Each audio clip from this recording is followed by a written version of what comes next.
گھریلو ناچاکیاں ہو جاتی ہیں، بعض کا کچھ لوگ اپنی بیویوں کو گالیاں دیتے ہیں، ایسے روز کیس آتے ہیں، وہ بات کرتے ہیں کہ وہ اتنا غصے میں آ جاتے ہیں کہ اس بیچاری کو گالیاں دینا شروع کر دیتے ہیں، چونکہ وہ کمزور ہے۔ دو کمزوروں کے بارے میں اللہ سے ڈرنے کی تلقین کی گئی ہے، ایک غلام اور ایک بیوی۔ یہ بیچاری بھاگ کے جا نہیں سکتی، پھر غریب ماں باپ کی بیٹی ہو، سسک سسک کے رشتہ ہوا ہو، اور باقی بہنیں جوان گھر بیٹھی ہوں، ان کا رشتہ ہو نہ رہا ہو، تو یہ بھی گھر جا کے بیٹھ جائے، کبھی نہیں بیٹھے گی، گالیاں سہلے گی، خون کے گھونٹ پی لے گی، لیکن کچھ نہیں بولے گی آگے سے۔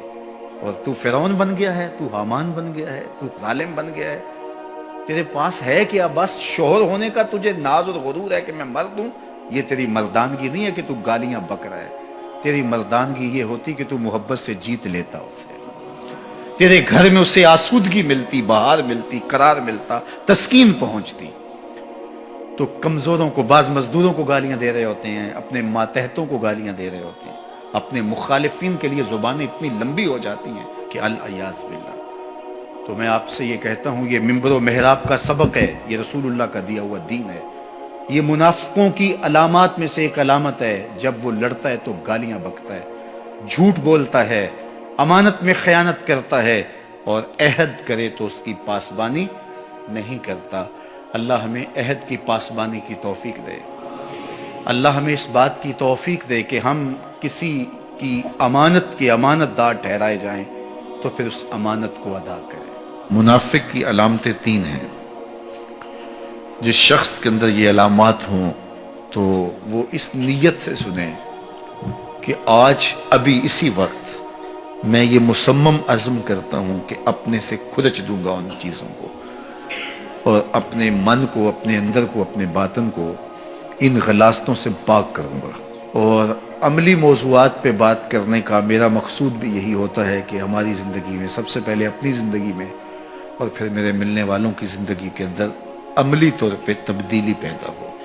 تو اس نیت کے ساتھ جب آپ سنیں گے تو اللہ برکت کرے گا۔ تو سنیے، رسول رحمت نے ارشاد فرمایا صلی اللہ علیہ وآلہ وسلم نے کہ منافق کی نشانیاں تین ہیں، ان میں سے ایک اذا حدث کذب، جب وہ بولتا ہے تو جھوٹ بولتا ہے۔ یہ منافق کی علامتوں میں سے ایک علامت ہے کہ اس کی زبان جھوٹ کی عادی ہوتی ہے۔ زندگی میں جھوٹ سے اپنے آپ کو بچائیں، یہ زہر قاتل ہے، اندر اجاڑ دیتا ہے، آپ کا معاشرے سے اعتبار ختم کر دیتا ہے، اور آپ کی رسوائی کا سبب ہے۔ دوسرا ارشاد فرمایا وَإِذَا وَعَدَ أَخْلَفَ، جب وہ وعدہ کرتا ہے تو وعدہ خلافی کرتا ہے۔ یہ منافق کی علامت ہے کہ وہ وعدہ پورا نہیں کرتا۔ میرے حضور کسی سے وعدہ کرتے ہیں کہ تیرے آنے تک یہاں کھڑا ہوں، اور وہ جا کے بھول جاتا ہے۔ میرے حضور 3 دن کھڑے رہتے ہیں، 3 دن کے بعد اچانک وہاں سے گزرا، دیکھا تو حضور کھڑے، بڑی شرمندگی ہوئی، ڈرتا ہوا آگے بڑھا، صرف اتنا کہا یار تو نے مشقت میں ڈال دیا۔ 3 دن تک میرے حضور کھڑے، اور میں کہتا ہوں وہ تو 3 دن بعد واپس آ گیا، وہ نہ آتا 3 سال بھی کھڑا رہنا ہوتا، میرے حضور کھڑے رہتے کہ میں نے اس سے وعدہ کیا ہوا ہے۔ اور میں اور آپ دیکھیں کہ ہم کہاں کھڑے ہیں۔ ہم کسی سے وعدہ کریں، ہم خود وعدہ کرتے ہیں تمہیں 6 ماہ کے بعد پیسے دیں گے، وہ بیچارہ 6 ماہ کے بعد بھی جو ہے وہ 1 ماہ اور اوپر گزار لیتا ہے کہ چلو کوئی بات نہیں ہے، اور ہم اس کی موت کی دعا کر دیتے ہیں یا اللہ فوت ہی ہو جائے تو اچھی بات ہے۔ تو پھر ہم کہیں کہ اللہ کی رحمتیں ہمیں نصیب ہوں، یار وعدہ کیا ہے، اپنا تن بھی بیچ کے دینا پڑے تو دیں گے۔ جو وعدہ کیا ہے جہاں کھڑے ہوئے ہیں وہاں کھڑے رہیں گے، چاہے اس کی کتنی بھی اذیت ہمیں کیوں نہ سہنی پڑے۔ جب وعدہ کیا ہے تو پھر اس کو پورا کرو۔ تیسری بات میرے حضور نے ارشاد فرمائی وَإِذَا تُؤْمِنَ خَانَ، جب اس کے پاس امانت رکھی جائے تو خیانت کرے۔ اس کے پاس پیسے رکھے جائیں، دولت رکھی جائے، کوئی زمین اس کے نام کوئی کر دے کسی وجہ سے، کوئی اور اس کے پاس امانت رکھ دے تو وہ اس میں خیانت نہ کرے، بلکہ آپ کے پاس کوئی بات امانت رکھی جائے تو اس کو بھی جو ہے وہ لوگوں تک نشر نہ کرے۔ تمہارے کان میں اگر کوئی بات کرے تو وہ امانت ہے، جب وہ بات کر رہا ہو تو دائیں بائیں دیکھ رہا ہو، تو پھر اس کا مطلب یہ ہے کہ وہ یہ چاہ رہا ہے کہ یہ بات کوئی اور نہ سنے، تو پھر صاحب امانت کو چاہیے کہ کوئی اور نہ سنے. یہ امانت ہے اور اس امانت کو پورا کیا جائے. اور چوتھی علامت یہ ارشاد فرمائی، منافق جب کسی سے لڑ پڑتا ہے تو گالیاں دیتا ہے. ہمارے دین نے ہمیں گالی دینے سے روکا ہے.